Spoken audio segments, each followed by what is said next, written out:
السلام عليكم ورحمة الله. لو عربيتك جديدة وبتفكر انك تحميها عن طريق ان انت تركب لها افلام حماية او تعمل لها نانو سيراميك، فانا عايز اقول لك استنى، ما تعملش حاجة. انا خدت التجربة دي قبل منك وجربت الحاجات ديت وعملت لها اكتر من اختبار عملي عشان اعرف ايه حقيقتها وحقيقة الكلام اللي بيتقال عليها. اول اختبار زي الرمل والزلط اللي بيقابل العربية وهي ماشية على الطريق بالظبط، والتاني كان مشابه للي بيحصل في الشتاء على الطريق، والتالت كان اصعب شوية لكنه واقعي، والرابع زي اللي بيحصل لعربيات كتير في اماكن ضيقه، اما الخامس فكان عنيف شويتين.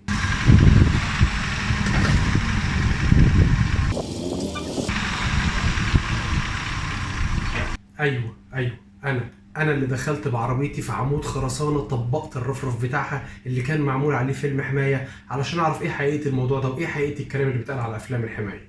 اصبر بس وهتفهم كل حاجه لما تشوف التجارب دي عملي، لان الفيديو ده ليه هدف واحد بس، وهو لو انت بتفكر انك تعمل افلام حمايه او نانو سيراميك تكون فاهم ايه اصل الموضوع ده وما يضحكش عليك وما ترميش فلوسك في الارض. خلينا نبدا عملي بعد الفاصل باذن الله. باختصار وبسرعه وقبل ما نتنقل للجزء العملي، البدايه كانت مع احد اصدقائي اللي اشترى عربيه جديده ومحتار ما بين افلام الحمايه والنانو سيراميك، وبيسالني رايي، فانا قلت له اصبر نسال الناس اللي بالفعل جربت هيكون رايها افيد من رايي. وبالفعل دخلت على الفيسبوك وبدات اسال في اكتر من جروب سيارات للناس اللي بالفعل جربت وخاضت التجربه تقول لنا رايها ايه وانطباعها ايه بعد التركيب. وبعد ما قريت كل الردود بتاعت الناس اللي خاضت التجربه طلعت بنتيجه مؤكده، وهي ان في منه نوعين. النوع الاولاني اللي هو النوع الشعبي او الرخيص، وده سعره بيتراوح ما بين 3000 و 4000 جنيه، لكن عيوبه اولا ما ينفعش تسيبه على العربيه اكتر من سنه او سنه ونص ولازم تشيله وتركبه من اول وجديد. ثانيا لو بتركن عربيتك في الشمس وسبته اكتر من كده فهتلاقيه عمل لك بقع على العربيه وبالتالي الدهان باظ. ثالثا لما تيجي تشيله بيشيل معاه طبقه الورنيش او التلميع اللي بتبقى موجوده فوق الدهان، والعربيه لونها بيطفي، فلازم تروح مركز تاني يعالج المشكله دي وبتدفع عليها فلوس. النوع التاني هو الاصلي او البراندات المعروفه، وده مفيش منه شكوى، بيعيش معاك سنين، بيكون معاه ضمان سنين، لما تيجي تشيله ما بيسيبش اي اثر، لكن مشكلته ان هو غالي شويه. يعني مثلا الشعبي سعره حوالي 4000 جنيه، لكن الاصلي سعره اكتر من كده حوالي 5 مرات. فانا كنت عايز اعرف ليه. يعني بحثنا شويه في السوق المصري عن توكيلات الشركات العالميه، ولقينا اكتر توكيل سعره مناسب ومعقول وبيشتغل ببراند امريكي مع ضمان 10 سنين، شركه اسمها كاربورجين. رحت لهم انا وصاحبي والناس قابلونا كويس جدا، وقلنا لهم ان احنا بنفكر نركب عندهم، لكن قبل ما نركب عندهم ينفع ان احنا نشتري منهم ربع متر او نص متر بس من الفيلم اللي هم شغالين بيه نختبره الاول قبل ما ناخد قرار التركيب. الراجل قال لي مفيش ادنى مشكله خالص، اتفضل استريح وهبعت المخزن اجيب لك جزء كده او فضله كانت متبقيه معاهم من الشغل. قلت له طيب على ما الجزء ده يجي من المخزن ينفع ادخل الصاله جوه اتفرج عليهم وهم شغالين؟ قال لي عادي جدا، اتفرج براحتك. قلت له طب ينفع اصورهم؟ قال لي عادي مفيش ادنى مشكله. فكانت فرصه بالنسبه لي ان انا اقول لكم هم بيشتغلوا ازاي وبيعملوا ايه في العربيات.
علشان ما ينفعش نجرب في عربية جديدة غالية، جبنا رفرف واكسدام جديد لعربيتي، وخصوصا ان سعرهم رخيص جدا، ولزقت جزء من الفيلم على الرفرف ولزقت جزء تاني على اكسدام العربية. وجبت مسدس هواء مضغوط ووجهته على الانوميتر، لقيت ان متوسط سرعة الهواء اللي خارج منه حوالي 110 كيلومتر في الساعة. نبدأ التجربة الأولى بتاعتنا، وده فيلم الحماية اللي أنا لازقه على اكسدام فبر زي ما هو. الاكسدام ده مش مدهون، فبر على أبوه. ده الجزء اللي احنا هنختبر عليه، ده شكله اهوت قبل ما نبدأ نختبر. ودي زي الرملة والزلط اللي بيقابلنا على الطريق بالظبط بدون أي مبالغة. نرجع ونبدأ التجربة الأولى. هنا انا سرعت الفيديو، واللي بعمله دلوقتي هو محاكاة حقيقية للرمل والزلط اللي بيقابل العربية على الطريق. ركزت كمية كبيرة منها على نقطة قد كف الايد من مسافة قريبة بسرعة متوسطة 110 كيلومتر في الساعة. نشوف الوضع، مع العلم ان الاختبار المركز ده قد الرمل والزلط اللي بيقابل العربية كلها في سنين. واضح ان في بقعة ظهرت. طيب ما نسبقش الاحداث ونكمل تجربة ونشوف. التجربة التانية هتكون بمية مندفعة بنفس السرعة، وبتاخد الرمل والزلط وتدفعهم بقوة على الفيلم.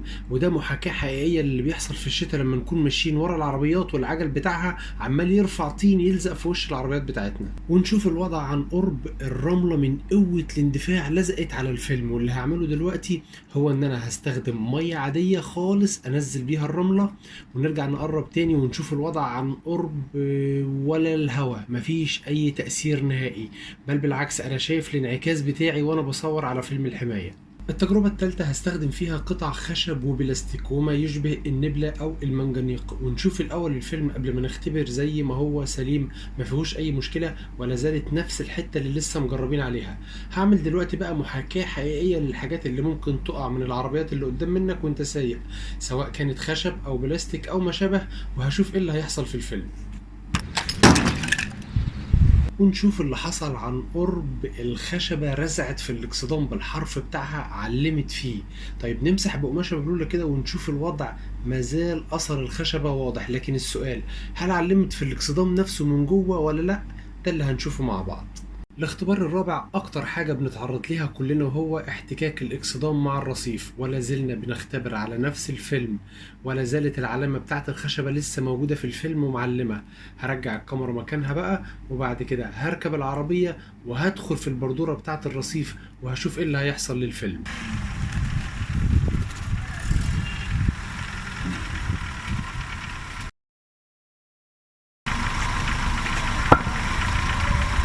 أول علشان المصداقية ده بردورة، وانا بعد الخرسانه وحقيقي بدون قصد فلتت من ايدي ونزلت بوزنها كله وبالحرف الحاد بتاعها على الاكسدام، وهتشوف قوه الصدمه بعينك. خرسانه.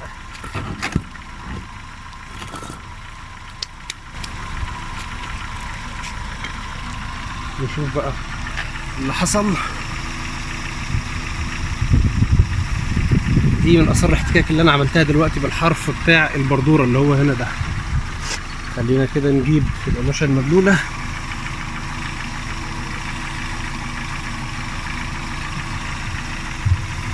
وهنا بجيب القماشة علشان انشف واشوف، ونقرب هنلاقي اثار الاحتكاك بالبردورة واضحة في الفيلم. لكن السؤال هل اثرت في الاكسدام نفسه ولا لا؟ هنشوف دلوقتي. ودي نتيجة الحرف الحاد لبردورة رصيف وزنها اكتر من 50 كيلو وقعت على الاكسدام. ونيجي لاخر وقعنا في اختبار على الاطلاق، وزي ما انت شايف الرفرف سليم وبيلمع، وانا بكامل قوايا العقليه رحت ملبس العربيه في عمود الخرسانه.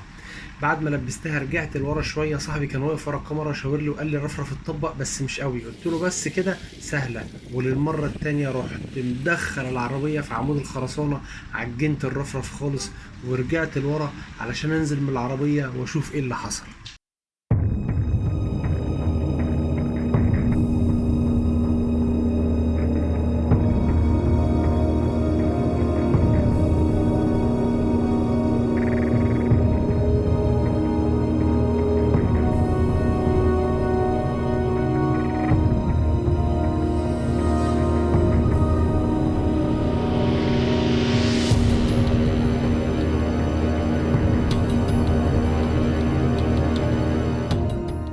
وبدأت أشيل فيلم الحماية أولا من على الإكسدام الفبر علشان أشوف إيه اللي حصل له. مبدئيا كده الإكسدام ده فبر جديد من غير أي دهان يحميه، ونتيجة أولية مفيش أي أثار لمادة صمغية على الإكسدام، وكل التجارب اللي أنا عملتها ما سابتش فيه أي أثر. ونمسح بقماشة مبلولة وبعد كده ننشف. مفيش أي أثر في الإكسدام باستثناء خدش بسيط جدا في الأسفل، وده نتيجة إن بردورة رصيف وزنها بتاع 50 كيلو وقعت بالحرف الحاد على الاكسدام، كانت هتكسره علشان فلتت من ايدي. وشلت الغماز الاول وبعد كده بدات اسحب فيلم الحمايه من على الرفرف، مع العلم ان الرفرف ده جديد بفيلر المصنع، يعني ولا اتدهن ولا خد ورنيش ولا اي حاجه تحميه، ويعتبر في اضعف حالاته زي اي رفرف جديد اي واحد فيكم بيشتري لعربيته.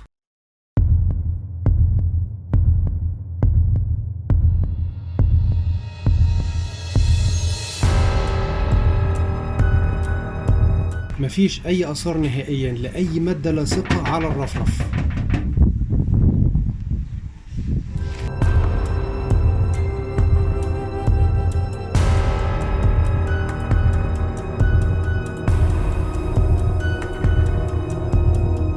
كل اللي حصل في الرفرف ان جزء من الفيلم لزق فيه نتيجة الاصطدام العنيف مع عمود الخرسانة. جبت كيو 20 ورحت مديله بختين وبقماش عادية، رحت جاي مسحه وما لقيتش اي اثر لاحتكاك البوية اللي هي في اضعف حالاتها اللي هو فيلر المصنع، ما اتخدش حتى خدش واحد.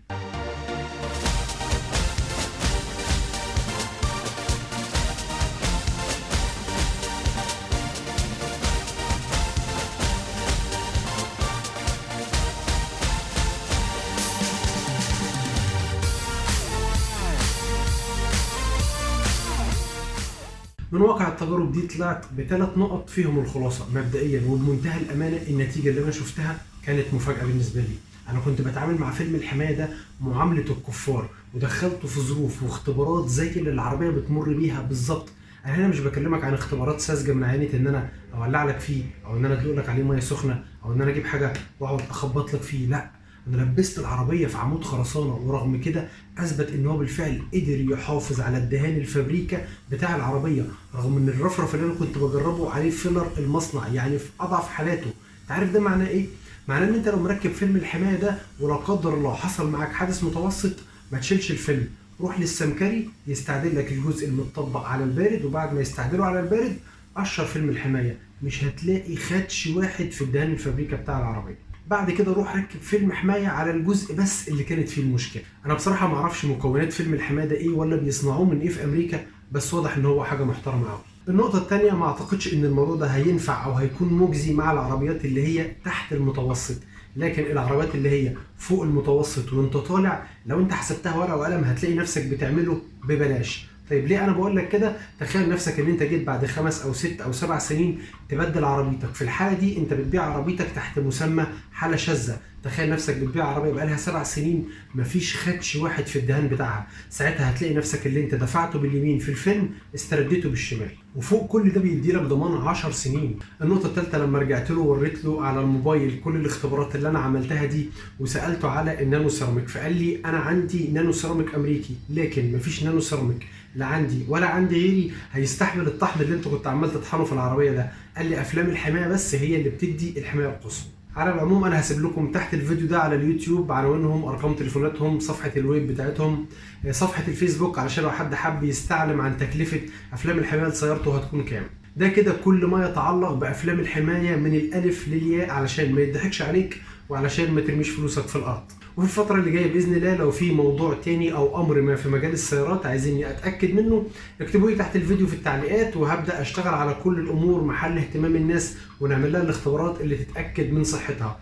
ولو مهتم إنك تتابع كل الفيديوهات اللي أنا هرفعها، بعد ما تضغط على زر الاشتراك في القناة فعل الإشعارات عن طريق الضغط على علامة الجرس علشان يجيلك إشعار بمجرد ما أنزل فيديو. بكده أكون وصلت لنهاية الفيديو، ونكمل مع بعض الفيديو اللي جاي بإذن الله.